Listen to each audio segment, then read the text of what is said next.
tortured. जो इस्राएली थे उनके ऊपर बहुत यातना ढाई गई। The key that the Pharaoh used to suppress or to subject the Israelites was to burn out Israelites. जो युक्तियां फिरौन राजा ने बिछाई थी इस्राएलियों को मिस्र में तंग करने के लिए, वो था कि उनको हताश कर दो, उनको थका दो। They had to work overtime. उनको समय से ज्यादा अतिरिक्त काम करने में डाल दिया। The supply of the material was restricted. और उनकी जो चीजें थी जो उनकी जरूरत की थी उन पे रोक लगा दी। So the people of Israel were really burned out in the Egypt. तो इस प्रकार से जो इस्राएली लोग थे मिस्र में वो बहुत तंग किए गए। Why Pharaoh did that? क्यों किया फिरौन ने ऐसा? Because Pharaoh saw that the Israelites were increasing day after day. क्योंकि फिरौन देखता था कि ये लोग तो ऐसे हैं कि रोज ही बढ़ते जा रहे हैं। So when I was reading this scripture, तो जब मैं इस भाग को पढ़ रहा था वचन से, it really, touched my heart. तो मेरे हृदय को छू गया ये। And the Spirit of the Lord started showing me, different things. और प्रभु की आत्मा ने अलग अलग चीजें दिखाने लगी। The greatest weapon of the enemy is to suppress you with pressure so that you will be exhausted. कभी कभी शत्रु की योजना ये रहती है, वो आपके खिलाफ ऐसा शस्त्र इस्तेमाल करता है कि आप थक जाएं, ऐसी जगह पहुंचा दें। Israelites were pressurized. और उन पर दबाव बनाया गया इस्राएलियों पर। Through outer agent, they tried to suppress the people of God. बाहरी उनके ऊपर यातना ढाई गई, उन पर दबाव बनाया गया जिसके कारण वो अंदर से हताश हो जाएं। So in this year, when we are declaring and when we can foresee that God is leading us into a season of governance, तो इस साल जब हम देख पा रहे हैं कि प्रभु हमें शासन की अधिकार में लेकर चलेगा, I saw in the realm of the spirit is that the enemy is coming out with different and many schemes to burn out the church. मैंने देखा कि आत्मिक क्षेत्र में शत्रु आ रहा है कलीसिया को थकाने के लिए अलग अलग क्षेत्रों में। So what do you mean by burnout? तो थकने का या फिर हताश होने का क्या मतलब है? In simple word, I am done. सीधे शब्दों में अब नहीं हो सकता। When you think that you have done too much and you do not have the energy to do it more. ये वो समय होता है जब आपको लगता है कि अब मुझसे और नहीं हो पाएगा, अब मेरे पास और करने की सामर्थ्य नहीं है। You will not be able to do enough. अब मैं काफी जो जरूरी है मैं वो कर ही नहीं पाऊंगा। That is the burnout. वो है burnout. Hallelujah. Hallelujah. When you are doing, your life, when you are in a journey with the Lord, जब आप प्रभु के साथ अपने जीवन व्यतीत करते हैं, sometimes we miss to identify the burnout area. कभी कभी वो थकने वाले जो क्षेत्र हैं अपनी जिंदगी में वो देखना पहचानना भूल जाते हैं। Burnout doesn't mean that you are wounded. No bleeding taking place. Burnout का ये मतलब नहीं है कि आपको चोट लगी और वहां से बहुत खून निकल रहा है घाव में से। Burnout doesn't mean that you are destroyed. और बर्नआउट का ये मतलब नहीं है कि आप नाश हो गए। You are still working for the Lord. You are still doing 9 to 5 job. You are still with the family. But the main ingredient for that assignment is missing. आप अपनी रोजमर्रा की जिंदगी व्यतीत कर रहे हो, कलीसिया आ रहे हो, चर्च जा रहे हो, घर पे अपना काम कर रहे हो, देखभाल कर रहे हो, फिर भी एक चीज है जिसकी कमी है जो आपको थका रही है बार बार। Hallelujah. Hallelujah. How many of you have gone through your life, not maybe now, but in your past days, that you thought that you are exhausted to do life? और आप में से कितने लोगों को ऐसा महसूस हुआ है कि आपके अतीत में या कुछ समय पहले तक ऐसी चीजों से आप गुजरे कि आप नहीं कर पाए वो सब चीजें जो आपको करनी थी जरूरी। You thought that enough is enough now. Now you will not be able to move forward. आपने सोचा कि अब मैं और क्या करूं, मैं आगे और बढ़ ही नहीं पा रहा हूं और ऐसे मैं कुछ कर ही नहीं पाऊंगा। Your family is there, your spouse is there, kids are there, yet there is no, the real joy in the family. परिवार, संतान होने के बावजूद आप उस आनंद को ढूंढ रहे हैं जो आपके अंदर नहीं पाया जा रहा। You're working, but there is no zeal to give towards the work. आप काम कर रहे हैं लेकिन उसमें भी लौलीन नहीं रह पा रहे। You're serving God, but that zeal is missing. आप प्रभु के लिए कार्य कर रहे हैं लेकिन उसमें भी जलन से नहीं कर रहे हैं। Maybe your start was too good. हो सकता है कि आपकी शुरुआत बड़ी अच्छी रही हो। When you went, to the college on the first day, you really enjoyed the environment. जब आप कॉलेज के पहले दिन गए, कॉलेज में जाकर बड़ा अच्छा लगा, अरे कितनी अच्छी जगह है। When you received that new books, जब नई किताबें आपको मिल गई पढ़ाई की, you enjoyed the subject. और तब आपको अच्छा लगे वो subject. So that now over the time, और समय जब बीतता गया, now that zeal, तो वो जो अंदर जुनून है, that fire, वो जो अंदर इच्छा है, भूख है, that enthusiasm is missing. वो जो उत्साह है वो कम पड़ गया। Are you with me, church? क्या आप मेरे साथ हैं? If you are able to identify the burnout area, you are going to run like you have started. अगर आपको ये लगा कि आज कलीसिया में आकर पासबान आपको बड़ा अच्छा और सामर्थी शब्द देकर आपको अफजाई करेगा, लेकिन मैं आपको बता दूं उससे पहले आप अगर ये जान लो कि कौन कौन से क्षेत्रों में आप थक गए हैं, वो ही पहल है। So in the journey, in the middle, something happened which really burned you out. रास्ते में, यात्रा में कुछ ऐसा हुआ कि आप बहुत थक गए। So never try to bypass what you have gone through. उन चीजों को जिनसे आप गुजरे हो उनको लांघने की कोशिश मत करना, But you need to deal with it. लेकिन उनसे निपटना है। There are times that you need to let it go, but sometimes you need to pause and deal with that, thing, with that person, with that situation, and move ahead. हाँ, आप ये सोच सकते हैं कि अरे छोड़ दो, जाने दो, हो गया, लेकिन एक समय आता है जब आपको उससे निपटना पड़ेगा और उस पर जय पानी पड़ेगी। If you are wounded, come on. अगर आप चोटिल हो, You need to get medication. तो आपको उसका उपचार करना है, दुरुस्त होना है, You need to rest. आपको विश्राम करना है। Are you with me, church? क्या आप मेरे साथ हैं कलीसिया? It's not only about how much you are, running, how far you are running, इसका ये नहीं है कि आप कैसे दौड़ रहे हैं, कितनी दूर दौड़ रहे हैं, but it is all about that how you are running. लेकिन इससे मादा है कि किस प्रकार से, किस रीति से आप दौड़ रहे हैं। Running exhausted, क्या आप ऐसे दौड़ रहे हैं कि थक चुके हैं? running alone. क्या आप अकेले आपको समझ रहे हैं, अपने आप को समझ रहे हैं इस दौड़ में? Your wife is saying, please wait for me, and you are running. और वो कह रहे हैं कि आप मेरा इंतजार करना, और आप दौड़ रहे हैं। Your children are saying, Papa, wait for me, but you are still running. बच्चे कह रहे हैं कि पिताजी आप रुक जाओ, और आप दौड़ लगा रहे हो। Sometimes you need to take pause. कभी कभी रुकना उस जगह पे जरूरी है। Be at rest. विश्राम में रहो, Revive yourself अपने आप को दुरुस्त करो, and get ready for the journey that is ahead of you. और आने वाली यात्रा के लिए अपने आप को तैयार करो। Hallelujah. Hallelujah. So enemy is trying to cripple you.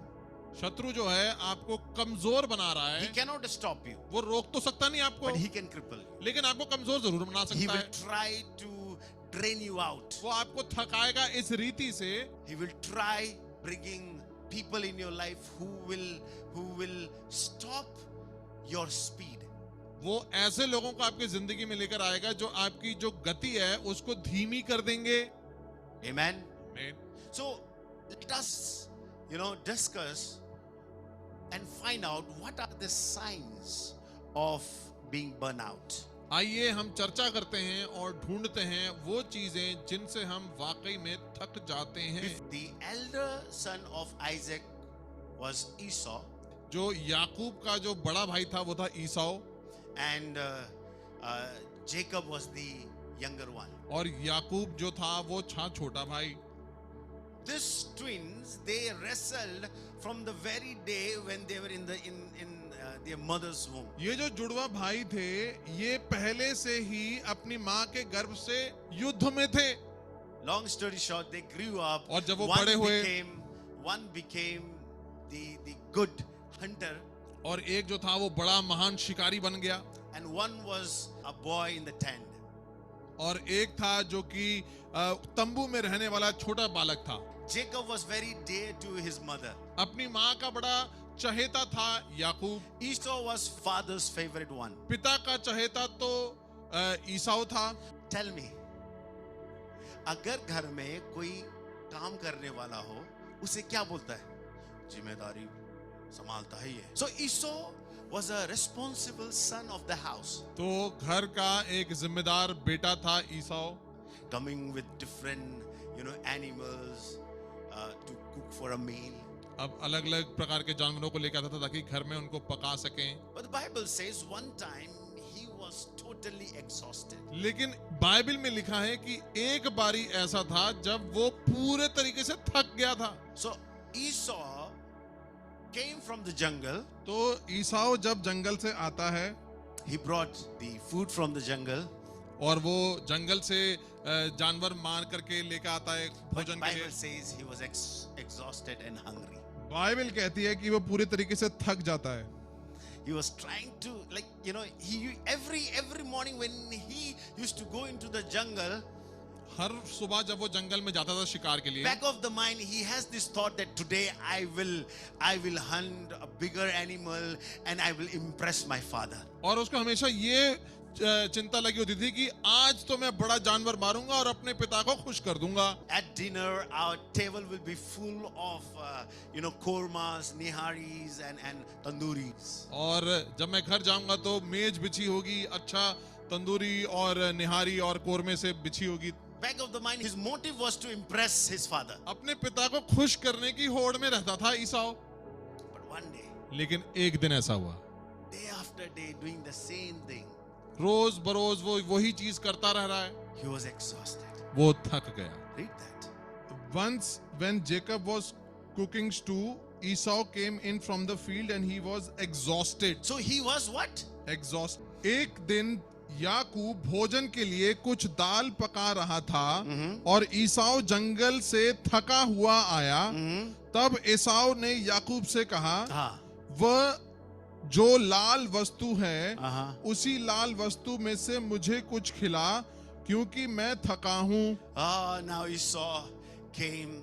This time he was totally exhausted, totally burnt out, and now he came and he had this conversation with his brother, saying, whatever you are preparing, whatever is being prepared, please bring to me. तो यहाँ पर थक के मारा हुआ ईसाऊ आता है, अपने भाई से कहता है कि वो जो लाल वस्तु का तू बना रहा है मुझे खिला दे, क्योंकि मैं बहुत थका हुआ हूँ। So Esau's day-to-day responsibility was to hunt, bring food, and fulfill the requirement in the house. तो ईसाऊ का रोजमर्रा का जीवन यही था कि वो जाता था जंगल में से शिकार करके लेके आता था और घर में पकाने के लिए वस्तु लेके आता था। He was exhausted. बहुत थक गया एक दिन, लेकिन वो whatever it is, bring. I can just see red color. I don't want to know what is the menu, what are the ingredients, how you prepare, just bring it. जब जो वो है वो लाल वाली चीज वही दे दे मुझे फर्क नहीं पड़ता क्या बना रहा है। Because he was exhausted and hungry. क्योंकि वो थका हुआ था और बहुत भूखा था। Listen to me. ध्यान रखो, सुन लो। If he was just hungry, अगर वो केवल भूखा होता, he must, wanted to know what is being prepared. तो वो जिज्ञासा रखता जानने की कि क्या बना रहे हो घर में। Let me bring your focus to the word called exhausted. लेकिन जो शब्द है यहाँ पर थका हुआ, उस पर ध्यान लगाते हैं। He was fed up of doing what he was doing. रोज रोज का परिश्रम करते करते वो थक गया। Going into the same forest, उसी जंगल में रोज जाना, using the same weapon, उन्हीं शस्त्रों को फिर से इस्तेमाल the करना, same technique, और उसी तरीके से मार कर लाना। so that things totally exhausted him. उस चीज से वो पूरी तरीके से थक गया। So he was hungry too. अब वो भूखा है। He said, bring it to me. अब उसने बोला वो ले आओ मेरे लिए भाई। Beautiful part of this story is, और सबसे रोचक बात जो ये है इस कहानी में, Jacob took this moment as an opportunity. याकूब ने मौका परस्त होकर इस लम्हे को महत्वपूर्ण जाना। Both had the burnout area. दोनों का एक थकने का स्थान आया। Mama's darling. एक तो माँ का प्यारा है, Jacob used to help Mama to prepare korma. और वो माँ का जो लाडला है वो कोरमा बनाने में मदद करता है, छोटा लड़का। Esau, the pride of his father. और ईसा जो है वो घमंड है पिता को उस पर कि वो बाहर जाकर काम करता है। But somewhere both were burned out. लेकिन कहीं ना कहीं दोनों जन थक चुके थे। Jacob had this feelings of insufficiency. और याकूब के अंदर कुछ असंतोष की एक विचार आया, एक उसकी अवस्था बनी Why I am not the firstborn? कि क्यों मैं पहलौठा क्यों नहीं, Why I do not have the rights like Esau had? जैसा अधिकार मेरे बड़े भाई का है मेरा क्यों नहीं। Esau is saying, hey, every day I am going, every day I do the same. But Jacob is in the tent. और या ईसा कह रहा है कि रोज तो मैं जा रहा हूं बाहर, मेहनत कर रहा हूं रोज मैं, और ये तो घर में बैठा रहता है छोटा भाई। See, church, over the times when we do our day-to-day responsibility to fulfill certain requirements, we get exhausted.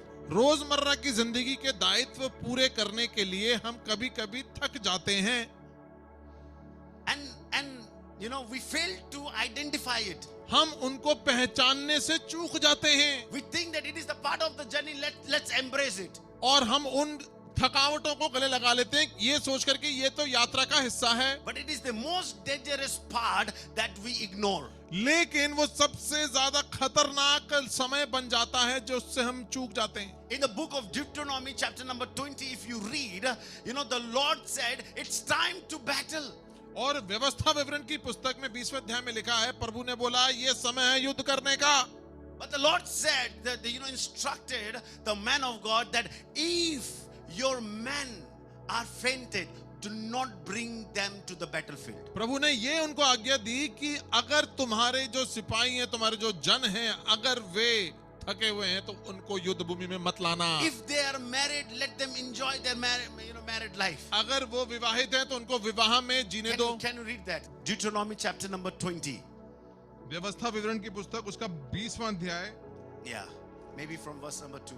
और जब तुम युद्ध करने को शत्रुओं के निकट आओ, तब याजक सेना के पास आकर कहे, हे इस्राएलियों सुनो, आज तुम अपने शत्रुओं से युद्ध करने को निकट आए हो, तुम्हारा मन कच्चा ना हो। So English version it says, let not your heart faint. Yes. Yeah.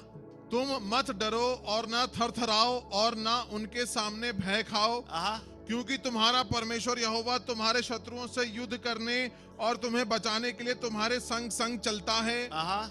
फिर सरदार सिपाहियों से ये कहे, तुम में से कौन है जिसने नया घर बनाया हो और उसका समर्पण ना किया हो, तो वो अपने घर को लौट जाए, कहीं ऐसा ना हो कि वह युद्ध में मर जाए और दूसरा मनुष्य उसका समर्पण करे।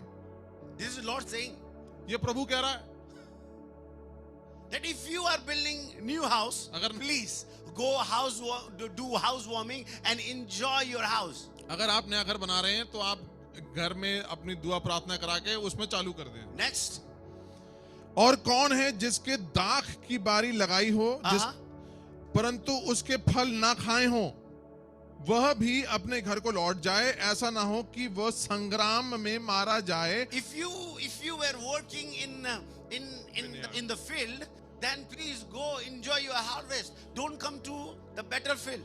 अगर आप उस अपने खेत में फल जो आपने उपज है वो नहीं उसका मजा लिया है, तो आप जाकर उसका पहले मजा ले लो। And then verse, goes on, if you got married, then enjoy your marriage, but do not come to the battlefield, you will die. और 7वीं आयत में लिखा है कि जिसे स्त्री से विवाह की बात लगाई हो, वो विवाह कर ले पहले और अपने घर को लौट जाए, ऐसा ना हो कि युद्ध में मारा जाए और दूसरा मनुष्य उसका विवाह कर ले। Because doing one responsibility may exhaust you. क्योंकि एक चीज को करते करते आप थक सकते हैं। If you continue with that same strength, with that same mindset, with that same financial background, you may collapse. अगर आप उसी विचारधारा, उसी अपने धन से आप काम करते रहेंगे तो एक चीजें वो कम हो जाएंगी, थक जाएंगी। Are you with me, church? क्या आप मेरे साथ हैं? So there was an instruction from God to the people of Israel that if they want to battle, they should battle with 100% strength, 100% new mindset and new techniques. और परमेश्वर की ओर से एक विशेष निर्देश उनको आया कि आपको अगर युद्ध भूमि में लड़ना है तो आपको नई विचारधारा, नई सोच, नए बल से लड़ना होगा. Nobody should be fainted. अब आप जो लोग जो गिर सकते हैं उनको नहीं लेके जा सकते. Nobody should be weary. कोई थकना नहीं चाहिए. Hallelujah. Hallelujah. Wounded soldier will never be able to fight the battle. एक जख्मी जो सिपाही है वो कभी युद्ध भूमि में नहीं लड़ सकता. A man with no strength cannot wrestle. बिना सामर्थ्य के व्यक्ति मलयुद्ध नहीं कर सकता. That's why Jacob had to give up. इसीलिए जब याकूब ने मलयुद्ध किया था प्रभु के दूत के साथ तो उसने हार मान ली थी. The angel of the Lord touched the socket of Jacob's hip. और जो याकूब की जो कमर है उसके कोने को छुआ था उस दूत ने. Now he was unable to wrestle. अब वो युद्ध जारी नहीं रख पाया उसके साथ कुश्ती. Why? Because he was exhausted. He was weary. क्योंकि वो थक गया था इसलिए वो कुश्ती उससे जारी नहीं रख पाया. Are you with me, church? क्या आप मेरे साथ हैं कलीसिया? So you and I must identify that this year I will burn for the Lord but never get burned out. इस साल हमारे लिए, हम सब के लिए जरूरी है पहचानना उन क्षेत्रों को कि यहाँ मैं तो आग से जरूर जलूंगा लेकिन थकूंगा नहीं. If certain things happened in your past, अगर अतीत में आपके कुछ चीजें घटी हुई हो, if you got really exhausted, अगर पहले थक चुके हो काफी, if you were not able to experience that revival, अगर आपने वो बेदारी नहीं चखी पहले, not able to experience that restoration, उस पुनः निर्माण को अपने जीवन में नहीं महसूस किया, I tell you and I pronounce over you, before God launching you to the next season, God wants to deal with your old season.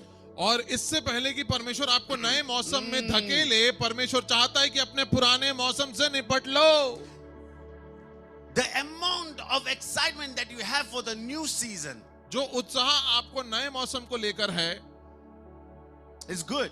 वो अच्छी बात है. But you must be super excited to deal with the things in the past. लेकिन जो अतीत की चीजें जो रह गई हैं, उनसे भी निपटने के लिए उतना ही उत्साह दिखाओ. Hallelujah. Hallelujah. No one in this room इस कमरे में कोई भी ऐसा ना हो will have the history of defeats. हारा हुआ जो अपने आप को समझे. Come on. I'm telling Yeah, you, yeah, I'm yeah. telling you. The atmosphere has shifted.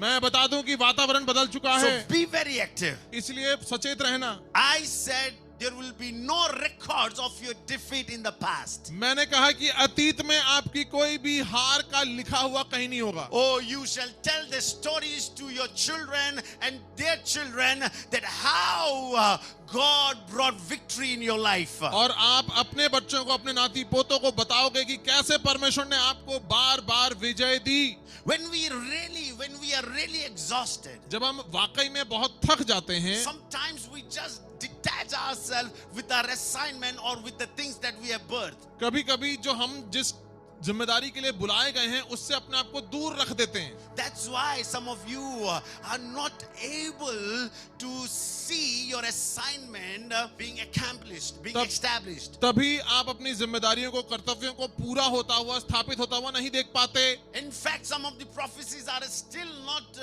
done because you are burned out. और कोई कोई आपकी जो ऊपर नबूवत की बातें की गई हैं वो पूरी नहीं हुई क्योंकि आप बहुत थक चुके हैं. How many of you know the story of Hagar and Ishmael? आप में से कितने लोगों को हाजिरा और इश्माइल की कहानी पता है? Huh? Yes. A slave girl एक दासी स्त्री थी वो, who had a baby boy from Abraham. जिसका अब्राहम से एक पुत्र उत्पन्न हुआ. They were the rejected one. उनको ठुकराया गया था. Are you with me, church? क्या आप मेरे साथ हैं? They were rejected. उनको त्यागा हुआ था. कितने लोग कहते हैं ना, हमें इस्तेमाल करके छोड़ दिया गया. But I tell you, बता दूं आपको, the one who is faithful वो जो विश्वास योग्य है will never forget you. वो आपको कभी नहीं भूलेगा। Let them use you. Let them take advantage of you. It's okay. So when Isaac was born, जब इसहाक पैदा हुआ Sarah became insecure. तो सारा जो थी वो असुरक्षित अपने आप को महसूस करने लगी। One day she, argued with Abraham and said, Abraham, now your only son Isaac is growing, and as well as the son of that slave girl Hagar is also growing. एक दिन आके सारा ने इब्राहिम से भिड़ी और उसको बोला कि देखिए जो आपका इज़हाक बच्चा है वो भी बढ़ रहा है, लेकिन उस जो दासी स्त्री है उसका लड़का इस्माइल भी बढ़ रहा है। I will not let him share the inheritance of Isaac. मैं उसको इसहाक की विरासत में नहीं रखूंगी। So please let them go, give whatever they want and let them go out of this vicinity. इसलिए उचित है कि उनको जाने दे, जो जो उनको चाहिए उनको वो दे और उनको विदा कर। So Abraham gave them bread, maybe stuff, blankets, water, whatever, was the requirement in the journey. तो उनकी यात्रा और यह रहन सहन के लिए जो जो चीजों की जरूरत थी सब चीजों से इब्राहिम ने उनको दिया और विदा किया। So Hagar took the baby Ishmael and then went. और इस्माइल बालक को लेकर हाजिरा चली गई आगे। When they were in the desert, जब वो मरुस्थल में पहुंचे there और was a shortage of supply. जो उनका मुहैया था वो समाप्त हो गया, उनकी चीजें खत्म हो गईं। And now अब Hagar left that baby in the bush और and she went out of the sight. हाजिरा ने अपने बालक को झाड़ी में रखा और वो आगे बढ़ी। Bible says she went away so that she will not see, her son dying. वो बाइबल कहती है कि वो इसलिए दूर गई अपने बालक से क्योंकि उसे मरता हुआ देखना नहीं चाहती थी। What? Mother living behind her own son. कितनी दयनीय अवस्था है, एक माँ अपने बच्चे को छोड़कर चली जाती है। Just because they were exhausted, there was no water to drink, no food to eat, they were exhausted, and she left her son, letting that baby to die. केवल इसलिए कि उनका मुहैया की चीजें समाप्त हो गई और अब उनके पास पानी नहीं है, खाने की चीजें नहीं है और अपने बच्चे को छोड़कर वो चली जाती है। इतना थक गए। This is what happens when you are burnt out. ये होता है तब जब आप बहुत थक जाते हो। You will not think or try to get second chance. You will just live behind. You will abort the mission. You will just detach what you have birthed and live behind and you will try to escape. आप अपनी यात्रा और जिम्मेदारी छोड़ करके उसमें हार मान के आप अलग हो जाते हो, कट जाते हो। I don't know whether it is making sense to you or not. मुझे समझ में नहीं आ रहा कि आपको ये समझ में आ रहा है, आप इससे राब्ता रख पा रहे हैं कि नहीं। When you are burnt out, you will try to quit very easily. जब बहुत थक जाएंगे तो बड़ी आसानी से हार मानने की आपके अंदर एक चीज जगेगी। Bible says the little pain that you bear, जो थोड़ा पीड़ा आप उठा रहे हैं, after that there will be a glorious future. उसके बाद एक महिमित फ्यूचर होगा। The pain that you are bearing is for a while, but the glory that is on your way is forever. जो भविष्य में आने वाली महिमा है वो उस पीड़ा से ज्यादा बड़ी है जो आपने देखी है। Weeping may endure for a night, but there is joy, a great joy, a great celebration in the morning. विलाप तो रात भर का है लेकिन सुबह उठते ही आनंद होगा। So are you ready to bear and to avoid or overcome the burnout? तो क्या आप तैयार हैं उस थकने को ऊपर जय पाने के लिए? Do not leave behind what you have given birth. जो चीजों को आपने जन्म दिया है उनको छोड़ मत देना। Do not give up. उनसे हार मत मानना। That's why the word of God says you need to honor God in every avenue. इसीलिए प्रभु का वचन कहता है कि अपने जिंदगी के हर एक क्षेत्र में परमेश्वर को आदर करें। So in these areas we need to honor the Lord so that we will not feel burnt out. इन क्षेत्रों में हमें प्रभु को आदर करना है क्योंकि ताकि हम बच सकें थकान से। Amen. आमीन। Elijah was the most anointed man on planet Earth in Old Testament times. पुराने नियम के समय में पूरी पृथ्वी पे सबसे ज्यादा अभिषिक्त व्यक्ति था Elia. Very anointed, very courageous. साहसी और अभिषिक्त। Bible says he was only man of God. और बाइबल कहते हैं कि वो एकमात्र परमेश्वर का जन था। He challenged Jezebel. उसने यजेबेल को चुनौती दे दी। He proved to the people of Israel that the Lord that he serves is the living one. उसने प्रमाण दिया इस्राएलियों को कि जिस परमेश्वर की वो उपासना कर रहा है वो जीवता परमेश्वर है। Itna powerful man of God. Yet, after bringing fire from heaven, after few chapter, Bible says he was so much exhausted. He was running away from Jezebel, and you know what he prayed? The man who ceased the rain, the man who brought fire, the man who brought rain back to the land, now he is praying, Lord, take me वो व्यक्ति or जिसने kill me. वो व्यक्ति जिसने आसमान से आग बरसाई, आसमान से पानी बरसाया, वो व्यक्ति कह रहा है प्रभु अब मुझे उठा ले, अब बहुत हो गया। One can be spiritually strong giant, yet go through burnout season. हो सकता है कि आप आत्मिक क्षेत्र में बड़े बलशाली हो, फिर भी आप उस थकान में से होकर निकल सकते हो। Everything is connected to your spirit ये सब चीजें आपकी आत्मा से जुड़ी हैं, because you are a spirit being. क्योंकि आप एक आत्मिक मनुष्य हैं। Amen. Amen. So your spirit should be healthy enough. तो आपकी जो आत्मा है वो सशक्त होनी चाहिए। God will never ever use you or introduce you to a new season before dealing with the present stuff. परमेश्वर आपको नए मौसम में तब तक नहीं लेके आएगा जब तक आप आगामी जो चीजें हैं, वर्तमान की चीजें हैं, उन पर जय ना पालो। I declare and decree that you will be healed, you will be, healthy emotionally, spiritually, physically, financially, in a relationship, in every avenue of your life. There will be any area where you regret or have even the memory of defeat. और मैं प्रार्थना करता हूं कि आपके जिंदगी के हर क्षेत्र में, चाहे वो आपका व्यक्तिगत जीवन हो, पैसा हो, परिवार हो, कलीसिया हो, सेवकाई हो, आप हर एक चीज में परमेश्वर का नयापन और विजय को देखेंगे। कोई हार अब वहां महसूस नहीं होगी। Amen. आमीन। So I've already given you the signs which will really help you to identify the burnout area. तो थकावट को कैसे पहचाने, इसकी कुंजियां मैंने आपको दे दी हैं। Amen. आमीन। When you go through this kind of season, जब ऐसे मौसम से गुजरते हैं, separation is not the solution. अलगाव वो उसका जवाब नहीं है। Isolation is not the solution. एकांत में पड़ जाना कोई समाधान नहीं है। This is what happened with Elijah. Elia के साथ यही हुआ। He isolated himself. उसने अपने आप को एकांत में कर लिया। He lied down before the juniper tree and expecting to die. और वो झाऊ के पेड़ के नीचे वो गिरा और उसने प्रभु से विनती की, मुझे ले लो प्रभु।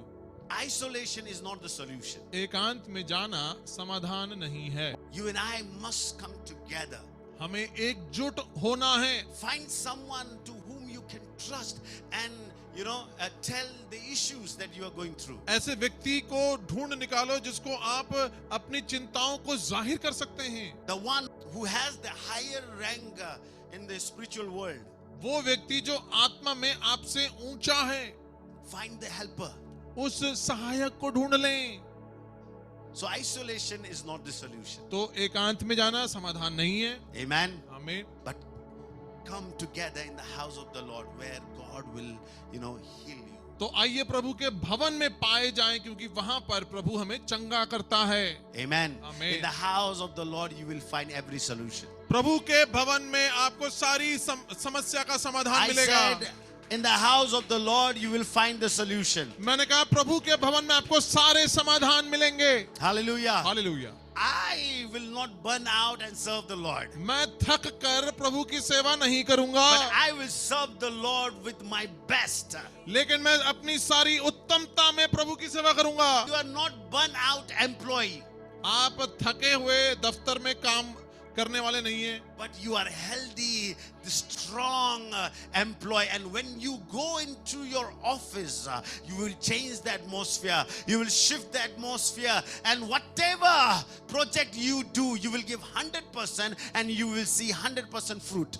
आप स्वस्थ और सशक्त हैं और जो जो काम आप पकड़ेंगे आप उसमें पूरे तरीके से विजयी बनेंगे और आपका महत्व बढ़ता You जाएगा। are not burnt out student.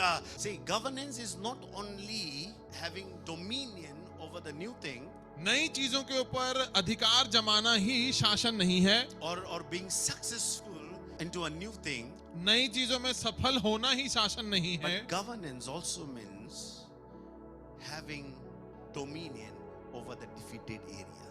शासन काल का ये मतलब भी है कि आप हारे हुए क्षेत्रों पर भी अब विजयी हो गए। Are you ready to cast out your nets? क्या आप तैयार हैं अपने जाल फेंकने के लिए? Are you ready to redo it? क्या फिर से वो जिम्मेदारी निभाने के लिए तैयार हैं? Are you ready to revisit it? क्या आप फिर से उसको एक नए तरीके से देखने के लिए Are तैयार you हैं? ready to reinvest in it? क्या उसमें फिर से एक नए तरीके से निवेश करने के लिए तैयार I हैं? prophesy victory will be your portion in Jesus' mighty name. मैं नबूवत करता हूं कि विजय आपका हिस्सा होगा यीशु के नाम में। Hallelujah. Hallelujah. What has not started in your family lineage will be started with you. जो आपके परिवार के इतिहास में ना हुआ वो आपसे शुरू होगा यीशु के नाम में। Hallelujah. Hallelujah. So you and I must focus on ourselves. तो आपको और मेरे को ध्यान लगाना है अपने ऊपर। Taking responsibilities is very good, जिम्मेदारी उठाना अच्छी बात है, but being burnt out is alarming sign. लेकिन उसको निभाते हुए थक जाना एक खतरे की घंटी है। Turn with me to the book of Songs of Solomon, chapter number 1, verse number 6. श्रेष्ठ गीत की किताब उसका पहला अध्याय और छठी आयत। मेरी माता के पुत्र मुझसे अप्रसन्न थे, Yes. उन्होंने मुझको दाख की बारियों की रखवालिन बनाया। देखिए, मेरे माता के पुत्र मुझसे अप्रसन्न थे, अप्रसन्न थे। उन्होंने मुझको दाख की बारियों की रखवालिन बनाया, They made me the keeper of vineyard, परंतु मैंने अपनी निज दाख की बारी की रखवाली नहीं की। but my own vineyard I have not kept. Come on. You are very busy to look after, others' vineyard. आप दूसरों के बगीचे की रखवाली करने में इतने लवलीन हो गए, All the time charity is not good. और ऐसे ही दूसरों के बगीचे की रखवाली करना हमेशा उचित नहीं। As long as it gives you joy to serve other, praise God. But the moment it is a burden, leave it. जब तक वो आपको विवश कर रहा है और हर्षित कर रहा है बाकी और काम निपटाने के लिए अच्छी बात है, लेकिन जब वो आपको थका रहा है तो खतरा समझ लो। Amen. आमीन। ये सच है कि दूसरे की खेती सींचोगे तो अपना खेती सींचा जाएगा, लेकिन दूसरे के खेती में ही बने रहोगे, बसे रहोगे तो अपना खेती का कौन करेगा? Come on, yes, preach it. So when they said to work in the vineyard, he worked, but he was not capable enough to look to his own vineyard. अपने ही बगीचे की, अपने ही बारियों की रखवाली वो खुद नहीं कर सकी। At the night, foxes came and destroyed everything. रात में जो लोमड़ी थी वो आई और उसने सब तितर बितर कर दिया। Look at me. मेरी ओर देखें। Your vineyard is your responsibility. आपका जो बगीचा है वो आपकी जिम्मेदारी है। I have learned one thing. The more things started bothering me, the more I go into the presence of God. जितना ज्यादा दिक्कत मुझे चीजों से आने लगी उतना ज्यादा मैं परमेश्वर की हुजूरी में जाता गया। Many people used to say many things, heard many things, but I know. बहुत लोग कहा सुनी करते थे, लेकिन मुझे पता है Even when I'm broken, I know the right place. जब मैं टूटा हुआ भी हूँ मुझे पता है सही स्थान कौन When सा I'm है। confused, I know the right place. जब मैं असमंजस में हूँ मुझे पता है कौन सा स्थान सही When है मेरे I'm लिए। blessed, I know the right place. जब मैं धन्य हूँ तब मुझे पता है कि मेरे लिए सही जगह कौन सी है। Hallelujah. Hallelujah. Listen to me. The Spirit of the Lord will touch you as we worship, as we pray, and give you the divine rest. जब हम आराधना और प्रार्थना में जाएंगे, मैं आपको बताता हूँ कि आप से कुछ लोगों को पवित्र आत्मा छुएगा और आपको ईश्वरीय विश्राम मिलेगा। See, as a Christian, we often say that we will only rest when we die. मसीह होने के नाते हम ये कहते हैं कि जब हम मरेंगे तभी हम विश्राम करेंगे। We also write RIP on that signboard. और उस पे चिन्ह पे लिखते हैं RIP, Rest in peace. शांति में रहो। But I tell you one thing. एक बात बता दूं, लेकिन We can have rest even when we are alive on this planet Earth. हम इस पृथ्वी में रहकर भी विश्राम को पा सकते हैं। I introduce a new definition of RIP. मैं RIP की नई परिभाषा आपको देता हूं। Rest is power. Rest is power, विश्राम सामर्थ में है। You are going to experience revival in a way that you have not experienced ever before. आप इस तरीके से बेदारी को चखेंगे जैसे आपने पहले कभी ना किया। The way you lead your family will be different. आप जिस प्रकार से अपने परिवार की अगुवाई कर रहे हैं वो बदल जाएगी। The way you handle the situation will be different. आप किस प्रकार से परिस्थितियों से निपट रहे हैं वो बदल जाएगा तरीका। The way you carry the mindset will be different. आपकी सोच विचारधारा बदल जाएगी। Hallelujah. Hallelujah. No things of past can अतीत keep you burn out. अतीत की कोई चीज आपको थका के नहीं रखेगी। The one who is in Christ is a new creation. जो मसीह में है वो नई सृष्टि है। It's not talking only about salvation, but it is also talking to those who have received this salvation. वहां केवल उद्धार की बात नहीं हो रही, लेकिन उन लोगों के लिए बात हो रही है जो उद्धार पाए भी हैं। I tell you, you can start over again. मैं आपको बता दूं कि आप फिर से शुरुआत कर सकते हो। Oh, you might have experienced fall in your life, but I tell you, you are going to rise and you are going to shine like never before. आपने जिंदगी में गिरावट देखी हो, लेकिन आप उठ खड़े होंगे और प्रकाशमान होंगे। Elijah, Elia, why you are discouraged, exhausted, and expecting to die? तुम क्यों हताश हो, थके हुए हो और ऐसी अपेक्षा कर रहे हो कि तुम मरने वाले हो? Bible says the angel of the Lord appeared before him and provided him bread and water. और प्रभु का वचन कहता है कि प्रभु के दूत ने आकर उसको पानी और रोटी दी। There will be divine supply from heaven, स्वर्ग से ईश्वरीय मुहैया होएगा, which will really help you to rise up.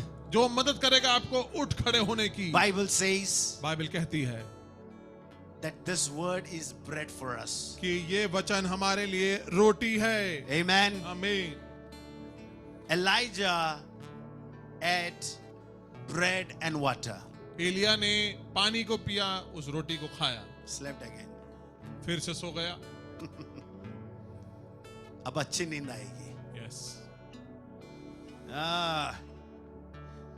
नींद सिचुएशन को चेंज नहीं करता। फिर से मैं बता रहा हूं, नींद सिचुएशन को नहीं चेंज करता। आपका विश्वास परमेश्वर के प्रति सब कुछ चेंज कर सकता है। When Elijah slept, जब एलिया नींद में था, Bible says, बाइबल कहती है for the second time, दूसरी बार, twice the angel appeared, दो बारी स्वर्गदूत आया and the angel touched Elijah Elia को उसने छुआ and said, wake up, eat, you have to go a long way. उसने उसको बोला उठो, खाओ, ताकत पाओ, क्योंकि लंबी यात्रा करनी। Go to the mountain of God.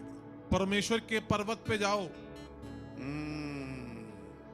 When he went to the mountain of God, there was great exchange.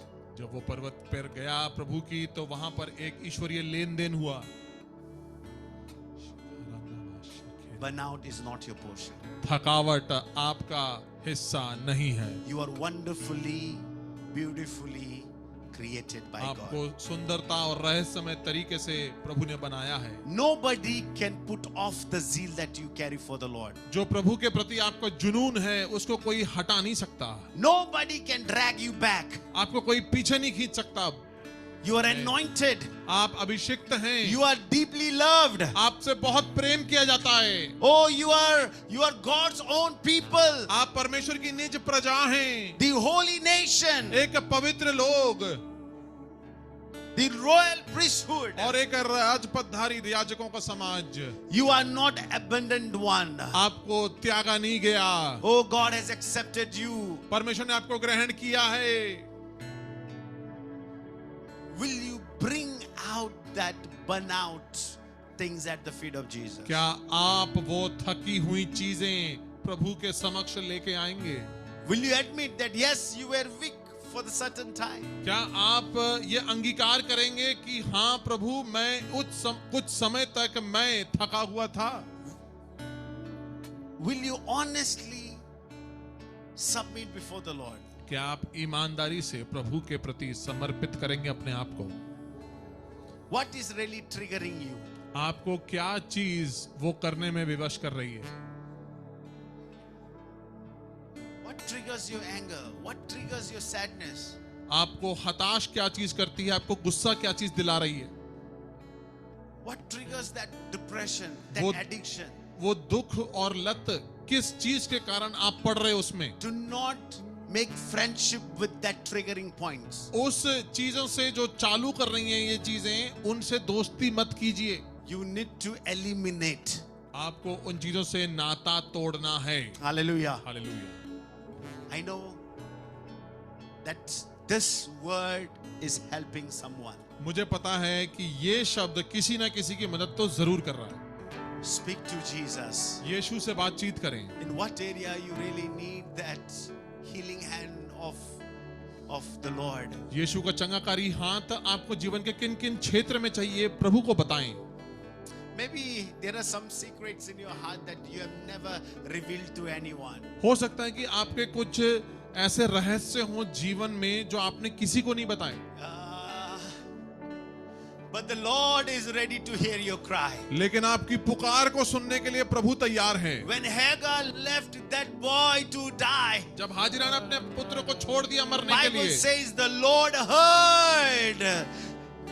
heard the boy. तब बाइबल कहती है कि परमेश्वर ने सुना उस छोटे बालक की पुकार को, And the angel of the Lord appeared before them. और उनके सामने प्रभु का दूत आ खड़ा हुआ। No matter what you have gone through, उससे फर्क नहीं पड़ता कि जीवन में कुछ भी क्यों ना बीता हो, but the grace of God always has upper hand. लेकिन परमेश्वर का अनुग्रह का ज्यादा उच्चतम हाथ होता है आपके ऊपर। Nothing can hold you back. अब आपको पीछे कोई चीज नहीं रोक सकती। The grace and the mercies of God is available in this इस place. जगह पर परमेश्वर की दया और करुणा उपलब्ध है। Oh, yes, yes, yes. Right now, the Spirit of the Lord is touching you. इसी समय परमेश्वर की आत्मा आपको छू रहा है। Pray प्रार्थना करें, and say, Lord, heal me. बोले प्रभु मुझे चंगा करें, Heal me. मुझे चंगा करें प्रभु, Heal my heart. मेरे हृदय को चंगा करें, Heal my mind. मेरे मन को चंगा करें, Heal my physical body. मेरे पूरे शरीर को चंगा करें, Heal me financially. मेरे पैसे में मुझे चंगा करें, Heal me in my relationship. मेरे रिश्ते नातों में मुझे चंगा करें। Today, I want to go as a healed and healthy person. आज मैं जाना चाहता हूं वापस एक स्वस्थ मनुष्य होने के नाते। Oh, cry out, cry out, cry out. उसको पुकारें, उससे बातचीत करें। Oh, yara na na na na. There is no area for any burnout. कोई क्षेत्र नहीं थकान का आपके ऊपर, In the name of Jesus. यीशु के नाम से। Yes, yes, yes. No area of burnout. Oh, there is no area of dryness. कोई सूखापन का क्षेत्र नहीं, There is no area of unsatisfaction. और असंतोष का कोई जगह नहीं। Oh, when Jesus is in our life. जब यीशु जीवन में है मौजूद, Oh, yes, He's the one who satisfies our soul, our mind, our spirit, our body. हमारा आत्मा प्राण देह को संतोष करने में वो आगे आता है।